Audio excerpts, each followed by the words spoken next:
আজকে আমার কোম্পানির সামনে মেন গেটে ডিউটি দিয়েছে।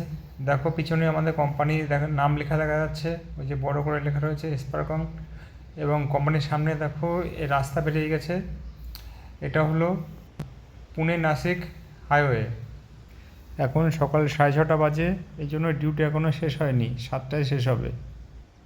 ঘড়িতে এখন সকাল 7:30 বাজে।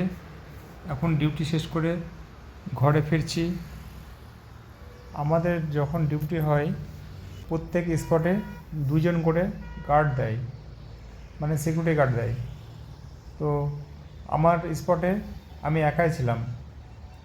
আমার সাথে যিনি ডিউটি করেন উনি বাড়িতে গেছেন, ওনার মায়ের শরীর অসুস্থ, তাই এই কারণে আমার এখানে আমি একাই ডিউটি করছি। মালিককে বলার পরে মালিক আরেকজনকে পাঠিয়ে দিলেন। আজকের নাইট ডিউটিটা ভালোই হয়েছে। আমি আমার সহকর্মীকে বলে দিলাম আপনি 3 ঘন্টা ঘুমিয়ে নেবেন, তারপরে আমি 3 ঘন্টা ঘুমিয়ে নেব। উনি 11টা থেকে রাত 2টো পর্যন্ত ঘুমিয়ে নিয়েছিলেন, তখন আমি ডিউটি করছিলাম। তারপরে রাত 2টোর পরের থেকে উনি ডিউটি করছিলেন, আর আমি 2টোর থেকে 5টা পর্যন্ত ঘুমিয়ে নিয়েছিলাম।